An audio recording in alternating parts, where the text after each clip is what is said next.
Well, hey everybody, it's Kevbo Jones here with another episode of the Wonderful World of Baseball Cards. This is a response video to Bench Clear Media, Baseball Collector Mike. Kind of wanted to gather the community together to talk and maybe tell some stories and give some shout outs and things like that. And I thought I'd do that here. I'm getting ready to head out for Thanksgiving tomorrow to spend with my parents.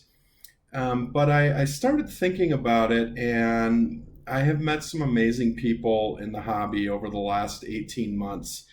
Many of them I've only had sporadic interactions with, but it's always been extremely positive. And I would say the biggest challenge for me is definitely at times connecting with people offline. I do text occasionally. I do send some emails every now and then, and also some direct messages through Instagram. Um, and that's great. But at times I wish there was a way for more of us to be able to connect in a more informal fashion. So I started thinking though, and there's been a lot of different people that I've interacted with over the last 18 months uh, through YouTube, and it's been really cool. And I started to kind of go through my collection, and actually had quite a few examples of some different interactions that I've had, and just some kind of budding friendships, and it's been really fantastic. One of the first people that I reached out to was Keith at Vintage Card Curator. He and I text a lot through Instagram, and we have sent each other some cards, over the last year. And one of the ones that he sent me was, it really came out of the blue one day, and it was super cool. Keith and I sometimes have these marathon Instagram chats going, and I sometimes forget that he's on East Coast time and I'm in Mountain time. But we always have a lot of fun when we're talking, and he's been really supportive of my channel as well. And of course, Vintage Card Curator is an amazing channel. But he had sent me this 1952 Topps Gus Zernial. He had said he saw it at a card shop one day and knew that I liked that card. And it came out of the blue one day. Of course, this is a classic card, and was just really appreciative. It just shows kind of the cool little trades that can happen when you do connect with somebody, and that was really fun. Of course, I got to give a shout out to Mike, Baseball Collector. He kind of dragged me back into this, along with Keith at Vintage Card Curator. But this is kind of where it all started for me. You've seen this one before. But of course, the famous 1956 Topps Monte Irvin. This was my first slab ever, as I worked with Mike on off his Last Card Hall of Fame post-war set. And this is just a great card. This was the first slab I ever got. I stumbled into Mike's video, and he and I text a little bit, and it's really great. I was humbled and honored to be on his podcast, The Golden Age of Cardboard, which was a blast, and I hope I get to return someday. It was so much fun. And Mike and I now since have texted a little bit since the podcast, and he's always responsive, and it's really great. One person who's not on YouTube, but is on Twitter, is Anson Whaley at Pre-War Cards. I sent him a message on Twitter back in the summer of 2019, inquiring about a card that he had on his masthead on his website. And he told me what it was. I've told this story as well before in one of my older videos. And I asked him what that card was, if he knew where to find one, da-da-da-da-da. And he had an extra. And we worked out a private sale offline, and it is probably the most cherished card in my collection. And Anson and I have also done a few other sales offline of pre-war cards. I know he's not on YouTube, but he's an amazing reference and resource for pre-war cards. Probably one of the biggest in the hobby currently. and we worked out a private sale on this little roadie cut plug. Like I said, this is one of the favorites of my entire collection. It's a beautiful card. He says that in all his hunting of pre-war cards, he's only seen 2 of these, and he sold me one of them. Of course, you can see the back there. This came from Anson. He and I DM on Twitter a little bit, not so much recently, but a really nice guy nonetheless. And the fact that we were able to work out this deal on this beautiful card is just amazing. Just shows again how amazing people are in this hobby.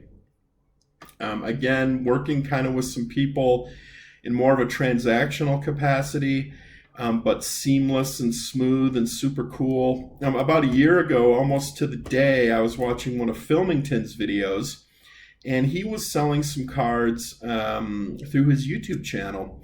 And I sent him an email, and we worked out a very fair price for this card. He actually mailed it to my parents' house because I was going to be up there for Thanksgiving. The whole transaction was unbelievably seamless. Phil and I have talked a little bit since then. I'm not sure if he necessarily, knows who I am or not. But a great guy. And he sold me this 1955 Topps Hank Aaron, which is, again, just a beautiful card. This card's about a year old now. I got this right around Thanksgiving last year. And this came from Filmington, and I just want to thank him for this beautiful card. It was something that wasn't even on my radar at the time. And like I said, the transaction just went absolutely smooth. And it's great to be able to work off of eBay. I've worked with some guys in Blowout, just more in kind of anonymous type sales that have actually worked out fantastic. And that's really a great way to go. If you're trusting and able to work it out, it's really cool. Another guy I'd like to give a shout out to is Bob Lewis. He and I have texted occasionally, and he's really fun. He's always quick with a response. Again, I'm not sure if he would necessarily know me by my face, but we have texted a little bit, and he's a great guy. We did a private sale through YouTube back in January or February, something like that. And I picked up this amazing Stadium Club Brett Favre from Bob Lewis. This came from his collection. Again, it went off without a hitch. Bob's a super cool guy, super fun. And I think one of the most genuine, nicest people in the hobby. Vintage Oddball Cards is a great supporter of my channel. I always appreciate him watching and commenting on my videos. He's a great guy, has an amazing collection, and he was running a contest, a subscriber contest back this summer, and I happened to be the lucky winner. I won this T205 card from Vintage Oddball Cards, and I just want to thank him always for his continued support of the channel and for always leaving a comment. And I just really appreciate him always being a continuous supporter of my channel almost since the beginning. I greatly appreciated. Thank you so much for that. I've got just a couple more here. Of course, Eric at Those Back Pages. We email occasionally. He always responds, always very kind, wealth of knowledge, funny as hell. I see him on the Blowout forums all the time. He's fantastic over there on the Project 2020 thread. He gets a lot of people going over there, and it's super fun. And like I said, Eric and I have emailed a little bit over the past probably 6 months, and he's always so generous with his time. And he has turned me on to the etching and the shine and just the beauty of some of the modern stuff. I know Eric has a very expansive collection, but he turned me on to the some of the beauties of these modern cards, especially Panini cards. And I want to thank him for turning me on to this LeBron James Orange Ice card. I bought this raw on eBay after he suggested that this might be a good one to look at. I picked this up, I think, for about $15 right after Prism came out, and recently submitted this to PSA, and this came back a Gem Mint 10. And without Eric sharing his knowledge, I may not have picked up on this card, and this is a beautiful card. He's turned me on to many others too. Like I said, he's funny as hell, witty, and the whole deal. And finally, I want to give a shout out to my big brother. He does not have a YouTube channel, but he and I talk cards all the time. I was the collector when we were kids. My brother had cards, but never was really interested in them. I've since brought him into the hobby, and he is amassing an amazing collection of Tiger Woods, Roger Federer, some really nice NBA stuff, Kobe and Shaq, and some of those 86 Fleers. And I'm still trying to get him into the vintage, but he I think likes the modern stuff more. But, we were just talking randomly one night, and I threw a card out to him, and the next thing I know, it showed up. And he sent me that beautiful 1958 Topps World Series batting foes, this Mantle and Aaron card. Just out of the goodness of his heart. He and I talk cards all the time. He's the one person that I can consistently talk cards with. It's really nice. I probably talk his ear off a little too much with the cards, but dragged him into this crazy world. But yeah, my big brother. He and I love to talk cards, and I just love that he's enjoying it. So it is an amazing community out there. A lot of you I'd love to meet and get to know better and find out ways to connect more so offline.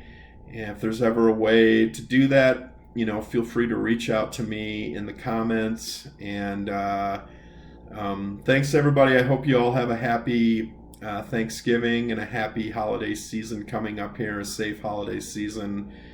It's Bo Jones with the Wonderful World of Baseball Cards, and I'll see you soon.